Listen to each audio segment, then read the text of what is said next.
Bueno, permítanme presentarles al doctor Gerardo Cisneros Stoyanovsky. Él es licenciado en Física y Matemáticas e Ingeniero en Comunicaciones y Electrónicas del Instituto Politécnico Nacional. Obtuvo la maestría en Ciencias y doctorado en Filosofía en Ingeniería Eléctrica y Ciencias de la Computación en la Universidad de Princeton. Ha publicado más de 40 artículos sobre aplicaciones de la computación a la física de estado sólido y la química cuántica y sobre lenguajes de programación para manipulaciones simbólicas. Es miembro de la Academia Mexicana de Ciencias, fue miembro fundador del Sistema Nacional de Investigadores, ha sido profesor investigador en el Politécnico y en el Instituto de Ciencias de la UNAM, de la Universidad de Puebla, perdón. Se ha desempeñado como científico en Silicon Graphics S.A. de CB, donde su especialidad fueron las aplicaciones computacionales de muy alto rendimiento. Y sus actividades incluyen el apoyo a usuarios de supercomputadoras, de enseñanza y difusión de temas relacionados con la optimización de programas para supercomputadoras y el cómputo de alto rendimiento. Fue distinguido por SGI con el nombramiento de Principal Systems Engineer. Ha participado en el diseño y desarrollo de un simulador avanzado de yacimientos petroleros para la coordinación de programas de recuperación de hidrocarburos del IMP. Y como actividad complementaria a sus labores científicas y profesionales, ha colaborado en la traducción de numerosos documentos jurídicos y técnicos, no solamente de su campo de formación, sino también del de ciencias de la salud, en apoyo a traductores profesionales y peritos traductores establecidos, así como a importantes despachos de abogados. Muchas gracias, Gerardo. Todo esto? Ya llovió. Bueno, antes de empezar propiamente con la plática de los lenguajes Ref y Convert, que los que vinieron en octubre pues ya la oyeron, pero pues la pueden recordar. Aquí está un ejemplo de máquina de Turing que suma dos números en binario. La descripción de la máquina de Turing es un conjunto de quíntuples, que es el estado en el que se encuentra la máquina, el símbolo que está leyendo en la cinta, el símbolo que va a escribir en lugar, el estado al que va a cambiar y la dirección en la que va a mover la cinta. Entonces es una lista de esos quíntuples. La máquina de Turing está caracterizada por un número finito de estados, un número finito de símbolos posibles sobre la cinta. Y por supuesto las reglas, que esos quíntuples son las reglas de, dado un símbolo que se ve y el estado en el que se está, el símbolo que se escribe, el estado al que pasa y la dirección del movimiento de la cinta. Entonces, aquí tenemos un marcador inicial, un número en binario, un marcador intermedio que por razones obvias se escoge como el símbolo de sumar, otro número de binario y ese acento circunflejo indica la posición inicial de la cinta, que en este caso es el carácter que está a la derecha, que es el marcador final de la cinta. Y entonces si yo le doy Enter, no se ve nada, porque este es el programa original tal como corría en una PC de los años 90, como las que había en la UAP, para que los estudiantes las usaran. Y esa es la suma, si no me lo creen la pueden hacer a mano. Entonces me pregunta si le voy a dar otra cinta, no. Y ahora voy a escribir, ejecutar el mismo programa, pero al que le agregué un loop que pierde tiempo para hacerlo más lento. Entonces, ay, ¿cómo? No es posible. Siempre pasa, ¿no? Sí estaba. Si a Billy Gates le pasó. Es que esta caramba. No sé. Ya se me lo robaron. Bueno, pues me lo van a tener que creer, pero aquí estaba. Y lo más es que me tengo que acordar dónde está el asterisco. No está en el teclado como si estuviera en inglés. Ya se me perdió el asterisco.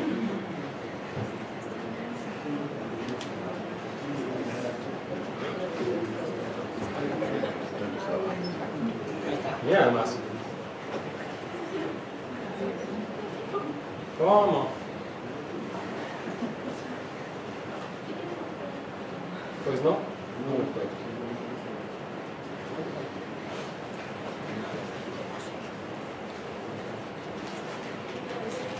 Eso. Ok, se las debo. Vamos a la presentación propia. Eso está aquí.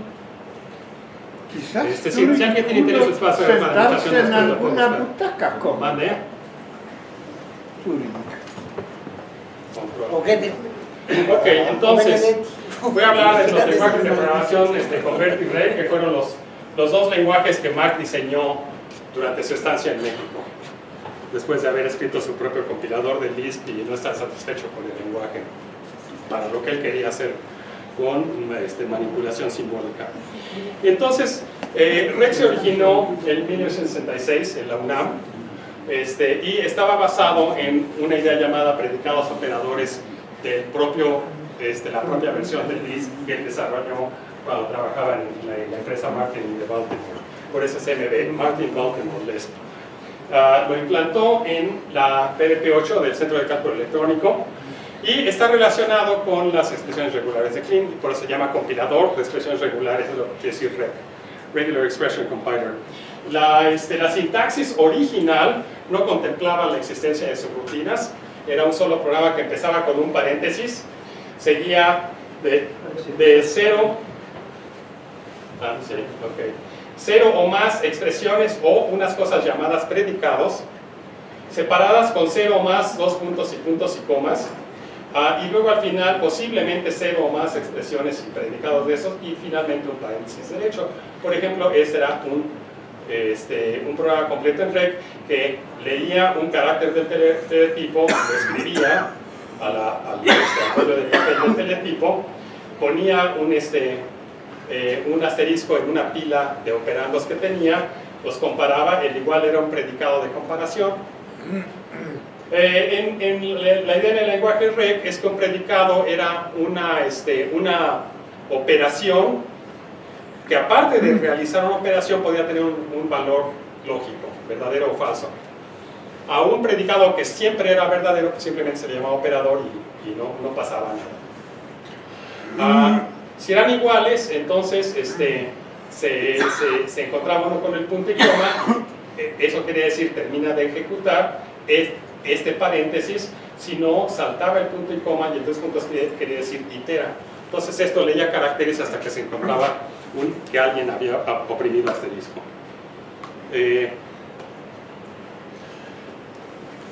¿Cómo se ejecuta Reg? Entonces, como dije, un predicado o una expresión en Reg, noten que la definición es recursiva, una expresión está definida en términos, una expresión puede contener otras expresiones de Reg. Un predicado o una expresión, si son verdaderos, la ejecución es secuencial, nos seguimos de frente haciendo lo que dice el programa. Si resultan falsos, entonces hacemos el salto, brincamos todo lo que hay a la derecha hasta que nos encontremos lo que llamábamos un separador, un carácter dos puntos, un carácter punto y coma o un carácter paréntesis derecho. Y entonces la ejecución continuaba a la derecha del siguiente dos puntos, punto y coma, paréntesis. Si teníamos que saltar a la derecha del paréntesis y era el de hasta afuera, ahí terminó la ejecución del programa. Si nos encontrábamos durante la ejecución con un punto y coma, entonces la expresión que contenía el punto y coma se consideraba que terminaba su ejecución con valor verdadero. Mientras que si nos encontrábamos con el paréntesis ejecutando, la expresión resultaba falsa. Y ya mencioné que si nos encontrábamos con dos puntos, la expresión se iteraba desde el principio, la expresión que lo contiene. Entonces, con esta sintaxis era muy fácil hacer combinaciones booleanas de predicados. El complemento era simplemente encerrarlo en paréntesis. Si pi es verdadero, nos encontramos el paréntesis y la expresión que lo contiene es falsa. Si pi es falso, nos saltamos el paréntesis y la expresión es verdadera. Podemos hacer disyunciones. La expresión es verdadera si y solo si cualquiera de los tres pis es verdadero, y falsa si los tres son falsos. Porque si los tres son falsos, vamos a saltar a la derecha del primer punto y coma, a la derecha del segundo, a la derecha del tercero, y nos encontramos con el paréntesis y eso hace falsa a toda la expresión. Mientras que la conjunción es simplemente concatenar predicados, ponerles un punto y coma. Si las tres son verdaderas, nos vamos a ver encontrar el punto y coma, la expresión es verdadera. Si cualquiera de ellos es falso, nos vamos a brincar el punto y coma y encontramos el paréntesis y la expresión es falsa.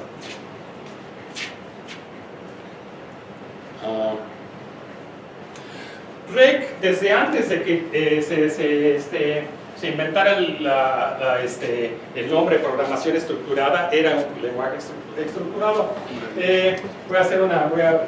¿Cómo se llama? Divagar un momento.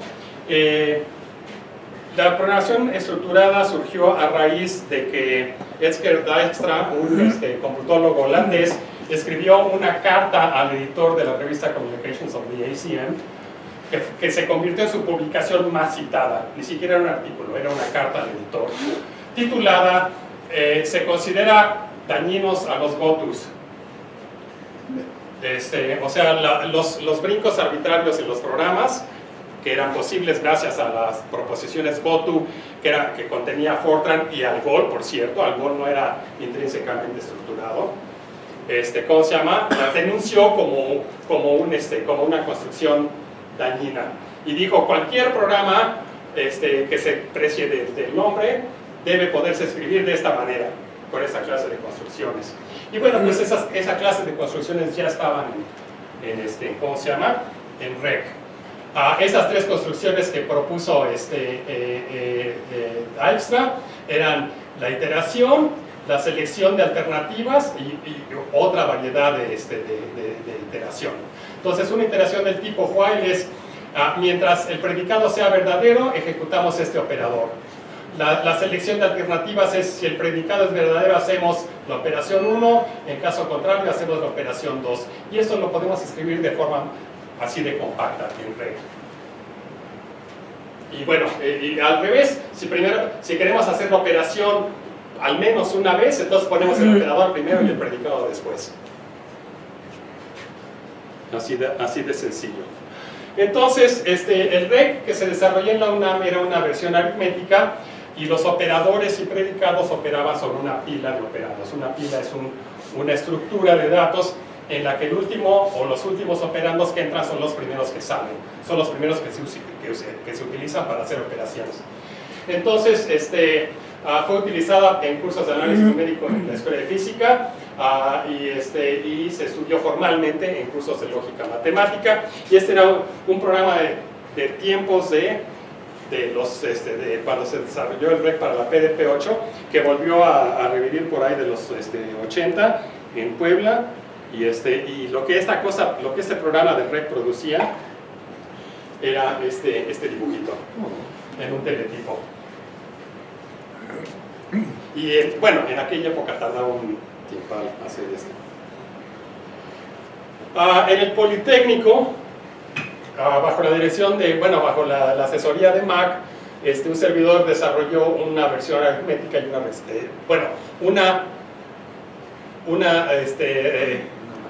resucitación de la versión aritmética de la PDP-8 para la 1130 y una versión matricial, y esas luego fueron transportadas a la CS3150, que era una máquina más grande que llegó después, por ahí de 1970. La 1130 llegó al Centro Nacional de Cálculo del Politécnico a fines de 67, y eso lo sé porque Mac me invitó a estrenarla en las vacaciones de Navidad, cuando yo acababa de empezar la licenciatura. Bueno, para estas versiones de REC se extendió la sintaxis para posibilitar el uso de subrutinas. Entonces, ya un programa en REC era 0 o más expresiones, cada una seguida por un nombre, y no era algún carácter ASCII permitido. Bueno, EBCDIC, porque era la IBM 1130, y una expresión final que constituía el programa principal. Mientras que la sintaxis de una expresión no había cambiado. Era el paréntesis, expresiones, puntos y comas, más expresiones y el paréntesis derecho. Su pila de operandos ya podía contener no solo escalares, sino también matrices o vectores. Y todas las operaciones bien definidas estaban programadas. Fue utilizada en cursos de análisis numéricos, y este programita de 2, 4, 6, 8 caracteres leía un operando, lo invertía, o sea, si era un escalar sacaba su recíproco, si era una matriz la invertía, si era un vector nos mandaba a volar porque no estaba definida su operación, leía otro operando y luego hacía el producto, y luego la O era output, sacaba el resultado. Entonces esto resolvió un sistema de ecuaciones lineales en 8 caracteres.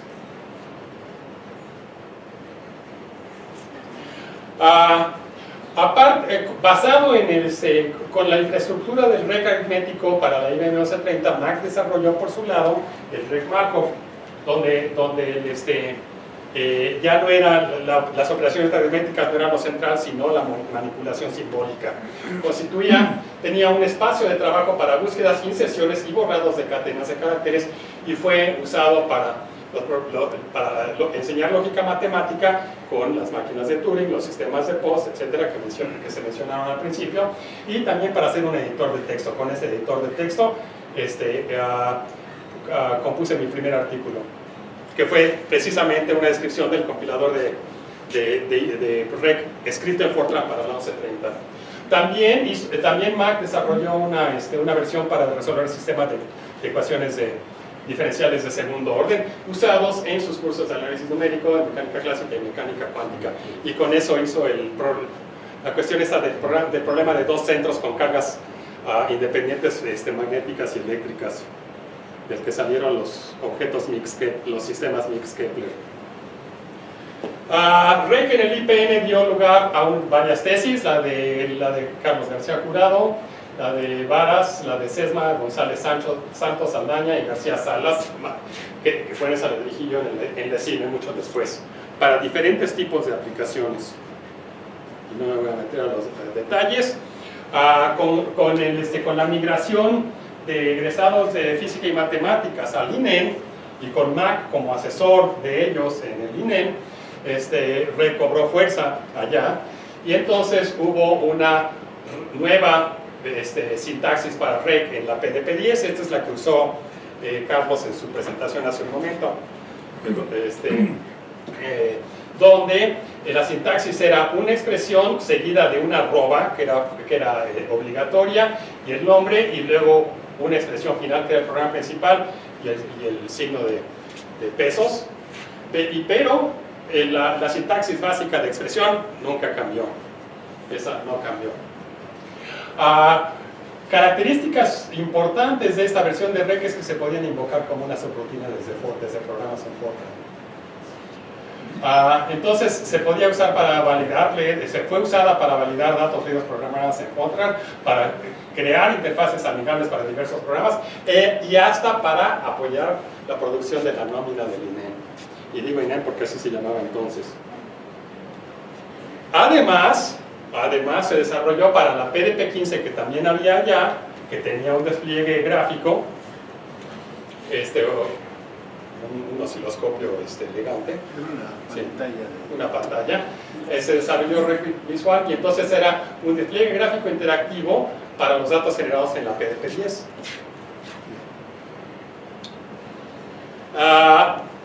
También hubo una versión del REC aritmético para el INEM, y ese eventualmente fue transportado a una de las primeras microcomputadoras, que estaba basada en el Intel 8080. Y ese se usó para un sistema administrativo. Ya en la UAP se recreó una versión para el 1130 escrita en ensamblador a base de macros, que se usó para construir a su vez ensambladores cruzados para diferentes microprocesadores. Se recreó el de la PDP-8, pero sin el límite previo, que tenía una página de memoria de la PDP-8, y con esa se construyó un ensamblador cruzado para el 8080 y un intérprete de Lisp. Continuando, había una alfa micro, la versión era similar a la de DEC PDP-10, y creo que eso fue trabajo principalmente de Alberto. Fue un sistema operativo basado en REC, que tenía su propio intérprete de órdenes, utilerías, editores, ensambladores, compiladores y bibliotecas. Probablemente debería decir bibliotecas ahí también. Había versiones desarrolladas en ensamblador para el 8080 y el el Motorola 6800, que eran similares a la versión para la PDP-10 y que fueron utilizados en diversos cursos de la licenciatura de Ciencias de la Computación. Ya para los procesadores, las versiones del 80, 80, 86 y 60 y para el 68000 de Motorola, se extendió nuevamente la sintaxis de REC para que un programa pudiera hacer una expresión o un programa principal con sus subrutinas encerrado en corchetes. Se reservó a los corchetes como un nuevo elemento de la sintaxis. Con la particularidad de que ahora la definición de expresión ya no era la original, sino que se le había agregado que aparte de poder contener una expresión, podía contener un programa completo. Y la razón de introducir esta nueva sintaxis recursiva en términos de programas dentro de programas era compilar convert en REC. Sin eso no habría sido posible recuperar convert como lenguaje para manipulación, ahora no de listas como era el original que desarrolló Adolfo Guzmán, sino de cadenas. Entonces, esto requiere que haya una tabla de variables y subrutinas activas. ¿Estamos adentro de un par de corchetes o no estamos adentro? Cada vez que entramos a un nivel nuevo de corchetes, guardamos las definiciones de afuera para reemplazarlas con las de adentro. Y las recuperamos cuando salimos del par de corchetes. O sea, cuando termina la ejecución del programa principal encerrado en corchetes. Aparte, había una pila de operandos para cálculos aritméticos que se extendió hasta escalares de punto flotante, pero también de direcciones, y se podían hacer movimientos y bloques de datos, porque también tenía un espacio de trabajo para REC, porque era una combinación de REC aritmético y REC matemático.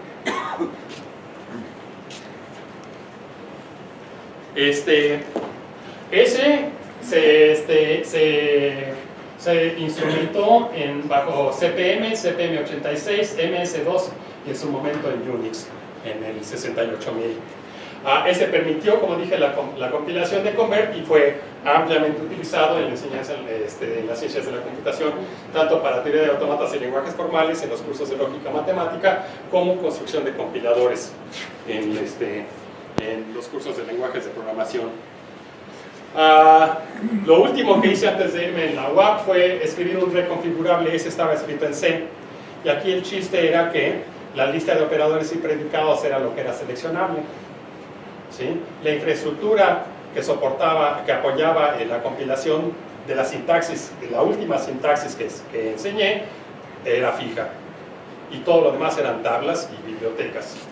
Esa corrió sobre MS2, Unix, y luego NextStep, gracias a que Conacyt me compró una Next, que como luego me fui de sabático, me la llevé y me contrató Crate, se la di a Mac y Mac la disfrutó y la explotó como quiso durante muchos años. Y el chiste de este reconfigurable es que le brindó programabilidad de interfaces interactivas. Esto fue lo que explotó Mac en la Next. Utilizar REC para las interfaces interactivas gráficas de lo que quería ver: autómatas celulares, ecuaciones diferenciales, ustedes lo que gusten y manden. Con las aplicaciones de REC configurable, por lo menos las que pude encontrar hasta ahora, ahí está la lista: autómatas celulares, trayectorias de la partícula cargada, que sí fue ¿cómo se llama? En el campo de dos centros. Por eso es two centers, dos centros eléctrica y magnéticamente cargados de manera independiente. La tablilla, control de una tablilla para autómatas celulares, o sea, construida específicamente para simular autómatas celulares. Fractales y árboles, paquetes de onda aritmética compleja, flexágonos, que era otro tema favorito de Mac, y afuera de eso, Sergio Chapa lo usó como un lenguaje intermedio para su manejador de lenguaje visual de manejo de bases de datos. Sí, bases de datos. Bueno, convert. Hasta ahí me quedé con REC. Posiblemente hay más. ¿Cómo se llama? Si alguien lo sabe, me lo dice. El origen de convert, la idea era hacer álgebra por computadora. Y para eso Mac decidió que necesitaba hacer comparación de estructuras con patrones, y dado que la estructura casaba con esos patrones, hacer reemplazos dentro de la estructura. Y esas estructuras típicamente eran listas, porque inicialmente fue implantado el Lisp en la IBM 709. Como mencioné en la mañana, también pudieron usar una máquina que estaba en California, y posiblemente fue uno de los primeros accesos remotos, así realmente remotos, internacionales, que hubo en la computación en el planeta. El diseño del lenguaje estaba basado en los algoritmos de Markov y los sistemas de producción de post. Vemos algo que tiene cierta estructura y lo convertimos en esta otra cosa. Y es una lista de reglas. Dio para 2 tesis de licenciatura en la ESIME, la de Adolfo Guzmán y la de Raimundo Segovia. El Convert en Lisp, que se desarrolló en el Politécnico, mientras Mac estaba aquí en el CIMSTAB, era una función en Lisp que tenía nombre convert y llevaba 4 argumentos. La idea era procesar la expresión que era una lista, de acuerdo con una serie de reglas especificadas en R, que eran lo que eran que contenían los patrones, usando la lista de nombres especificada en la lista I y un cierto diccionario M que especificaba la forma de cómo asociar propiedades a los nombres de esta lista. Y como esto era Lisp, cada argumento era una lista que tenía que tener una estructura específica, y no voy a entrar a los detalles. Nos movemos aproximadamente 20 años más tarde, que llegué en 85 a Puebla, y entonces Mac me encargó a mí continuar con el desarrollo de Convert, que él había iniciado con Reg. Entonces, como ya no estábamos hablando de listas, sino de cadenas de caracteres, entonces se reestructuró la sintaxis de Convert de esta manera. El programa de Convert más pequeño posible de compilar es este que está aquí. Tiene esto que está en corchetes, son comentarios, son opcionales, nada más son para referencia. El primer par de paréntesis es una lista de patrones, el siguiente par es una lista de esqueletos, el siguiente es una lista de variables que van a ser usadas por el programa, y el último es el conjunto de reglas, que en realidad es el programa ejecutable. ¿Sí? El conjunto de reglas puede hacer referencia a la lista de patrones y a la lista de esqueletos, pero cada una de estas cosas puede estar completamente vacía, y ese es un programa completo en Convert que no hace nada. Ni genera errores. ¿Vale? Ni genera errores. Es como ni genera errores, es como decir en Fortran program X, end, chan chan. Bueno, entonces la lista de patrones era un paréntesis, un patrón, otro paréntesis y un nombre para ese patrón. La lista de esqueletos era un paréntesis, un esqueleto, un paréntesis y el nombre. ¿Qué es un patrón? Un patrón es una descripción de la estructura que esperamos que contenga una cadena de caracteres. Y un esqueleto es un generador de cadenas de caracteres que puede estar basado en variables identificadas con el proceso de cazar patrones con la cadena de caracteres bajo consideración. Una lista de variables, porque sí queríamos que Convert supiera que esto de asignar subcadenas de caracteres a las variables era un proceso computacionalmente caro, y entonces necesitábamos saber de antemano cuántas variables íbamos a necesitar. Y típicamente nunca escribimos ningún programa que requiriera más de 4 o 5 variables, aunque estaba previsto que hubiera hasta 30. Y luego cada regla tenía la forma paréntesis, patrón, coma, esqueleto, paréntesis, 2 puntos y punto y coma. Si había esto es herencia de reg. Una regla con 2 puntos era iterativa, una regla con punto y coma era terminaba la ejecución del programa.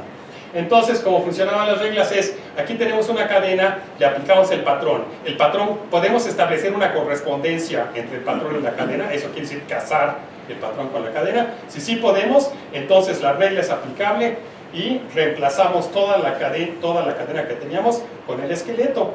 Y el esqueleto puede ser generado con subcadenas de la cadena original, y así es como funciona esto. Entonces, hereda de REC la sintaxis, subrutinas y programas anidados en corchetes. Esa es otra característica importante del Convert nuevo.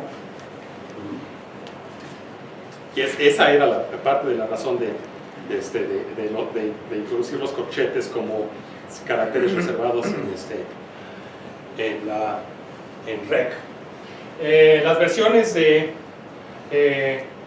Convert escrito en REC las hubo que corrieron en los procesadores de Intel 8080 y 8088 bajo CPM, bajo MS2. Lo que les enseñé hace rato era un programa generado, convertido a REC por un programa en Convert y ejecutado por el mismo REC del 8086 de hace 20 años, sin volverlo a ensamblar en esta máquina que fue comprada hace 2 años. Corrió en 68000 bajo el sistema de Alfa Micro y corrió en el 68000 X0, el 6801030 bajo Unix.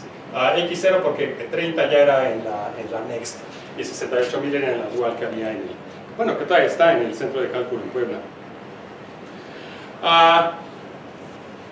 Lo último que Mac insistió que debía hacerse era que Convert se pudiera compilar a sí mismo. O sea, no compilar Convert a un lenguaje intermedio REC que pueda interpretarlo o ejecutarlo con REC, sino compilarlo en Convert. Entonces, el paso inicial fue generación de un ejecutable en REC, que era la versión de la que estaba yo hablando, pero el objetivo final era generación de código nativo y eso sí se logró. Y ya cuando se pudo hacer eso, pudimos meterle características nuevas como nombres largos. REC, con la sintaxis minimalista que tiene, los nombres de las subrutinas están limitadas a un carácter. Y una invocación de una subrutina en REC es arroba y ese carácter. Bueno, ya con Convert, compilado en Convert, se pudo poner nombres largos para patrones, esqueletos y funciones, darles alcance dinámico, estático y además hacer compilación separada, que eso es algo que no se podía hacer en la versión compilada de Convert a REC. Hubo 2 versiones que generaron código nativo, para el Motorola 68000 y para Intel 86 bajo MS2, que fue la tesis de licenciatura de Ariel Carrasco, que hizo el compilador propiamente dicho, y Lucía de la Vega, que hizo la biblioteca, porque la biblioteca de un asociado a un compilador es súper importante y merecía una tesis separada. Algunas aplicaciones que se le dieron a Convert en esos años fue el cálculo simbólico de elementos de matriz del Hamiltoniano para el problema mecánico cuántico de alteración de configuraciones. Y eso era porque yo estaba colaborando con Carlos Bunge en una serie de programas para el problema del cálculo de estructura electrónica de átomos y moléculas. Fue utilizado en problemas de gráficas, autómatas celulares, el tema favorito de Mac de sus últimos 30 años, y para la enseñanza de la teoría de autómatas en la licenciatura de computación en la UAP. Y ese es de donde salió la máquina de Turing que les enseñé hace un momento, algoritmos MACOS y sistemas de post. Y pues ahí eso era todo lo que traía yo. ¿Alguna pregunta?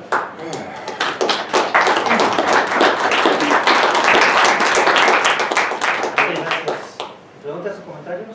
Pregunta. ¿Cómo te fue con los cálculos estos de configuración de interacciones? Es decir, lo que dijiste que habías hecho con Bunge en el instituto. ¿Cómo se llama? Fue yo para un artículo en un simposio a nivel y fue incorporado en programas que desarrollé con Bunge para el asunto. Pero también Mac tenía interés. Bueno, sí, Mac tenía interés, sí, Mac, sí, en la mecánica cuántica, sí, por supuesto, sí. Y ese programita de los elementos del Hamiltoniano me inspiré en un librito de ese tamaño de operadores de creación y de aniquilación. Entonces, toda la implementación del programa en Convert es aplicarle operaciones de creación y aniquilación a funciones de onda expresados como brackets de Dirac. Ignacio, por favor. Yo, la primer contacto que tuve con REC fue cuando en el quinto semestre en la carrera Yo iba a matemáticas y por ahí estaba el curso optativo de programación y Raúl Rojas estaba dando el curso. Y entonces llegué y lo primero que nos empezó fue a enseñar REC. Yo no entendía nada de programación y entonces, hagan esto. Y entonces nos empezó a enseñar como diagramitas y a programar. Y nos decía, vayan haciendo cositas de estas. Nunca nos dijo que existía ya el compilador que habías escrito. pero al final del curso nos hizo hacer uno parecido y nos dijo, bueno, aquellos que tengan interés, vayan y lean este artículo que era el de Gerardo. Sí. Y había que implementarlo. Algunos dijimos, uy, nos había dicho primero, ¿no? Para hacerlo. Y el secreto fue que sacamos una tira de caja, una cajota de tarjetas para hacerlo y la edición era de un día para el otro, ¿no? Y era complicadísimo. Y ahí la parte interesante es que eso se me quedó grabado y fue mi primer contacto con Mac, ¿no? Pero lo interesante es que cuando empecé a trabajar en el DIF, en la IBM 360 implementé una versión basada en la tuya. Entonces, curiosamente, mi primer contacto con REC era una versión que ni siquiera corría en una computadora. A José Ortiz Amezcua, que compartía currículum con Mac, se le ocurrió que uno podía sistematizar cálculos a mano escribiendo un programa en REC. Y nos enseñó REC en Álgebra 1 y en algunas tareas que requerían hacer cálculos. Teníamos una ¿cómo se llama? Una calculadora Frieden que tiene una pila de operadores de 4 operandos. Y entonces las operaciones binarias se hacían sobre hagan de cuenta la calculadora HP de notación polaca inversa. Exactamente, este fue un precursor, tenía un despliegue que era, ¿cómo se llama? Un tubo de rayos catódicos que desplegaba 4 renglones, cada uno con un número de 15 dígitos aproximadamente, si mal no recuerdo, 12 a 15 dígitos. Entonces, ¿cómo se llama? REC se prestaba para sistematizar operaciones en notación polaca inversa, como les mostré para el ejemplo de la resolución de ¿cómo se llama? De un sistema lineal. Y este fue mi primer contacto con REC, un lenguaje de programación que ni siquiera programaba una computadora, programaba un humano para usar una calculadora. Sí, bueno, ahí la parte interesante es que el trabajo final era hacer esa rosa de pétalos. Sí. Y pues costaba mucho trabajo, ¿no? Y entonces, dependiendo de cómo salía el diagrama, era la calificación, ¿no? Quedaba rojo. Sí.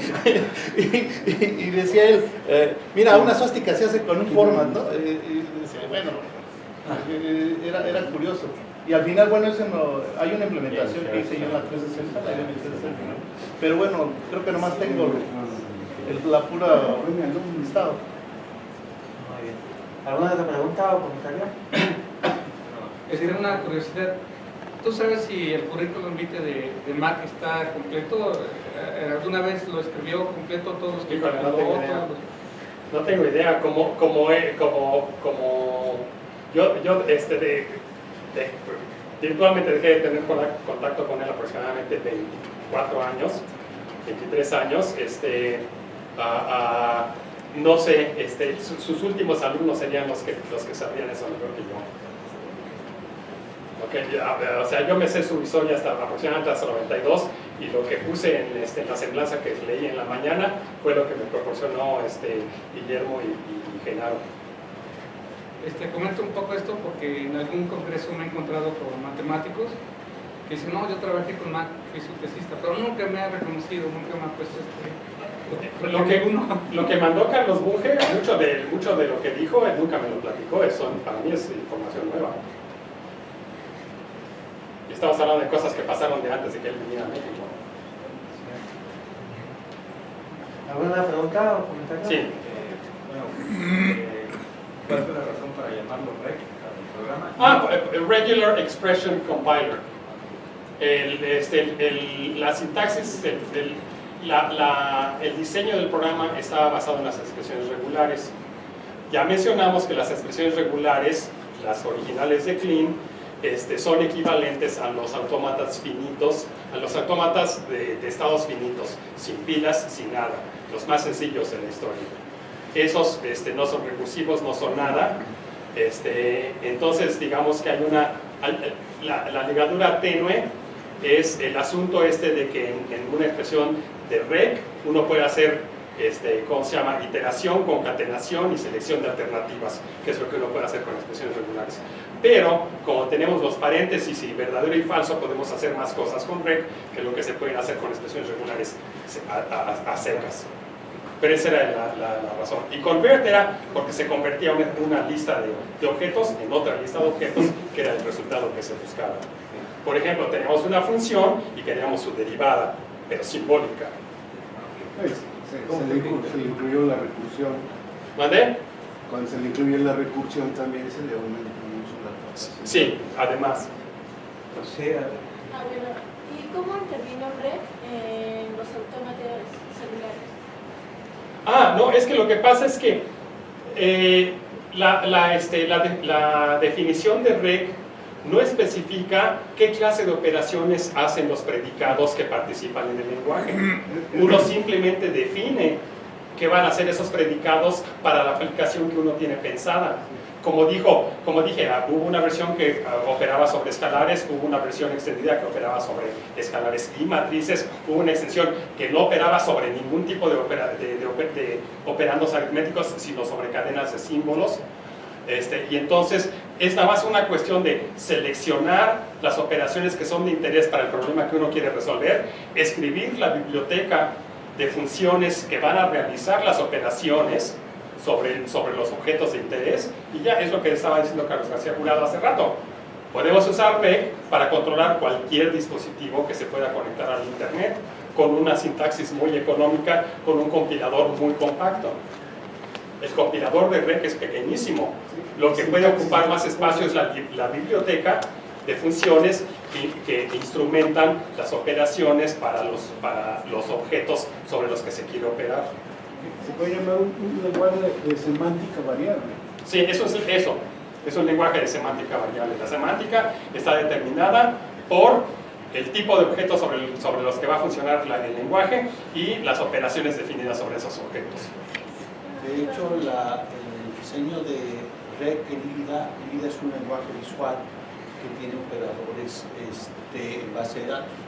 Eso resulta muy pesado. Entonces, lo que se hace es que se traduce del lenguaje visual a un programa en rec, y es fácil mandarse, y en un servidor se hace todo. Como dice Chomsky, todo depende del contexto. Claro. Sí, todo. Bueno, entonces le agradecemos a Gerardo su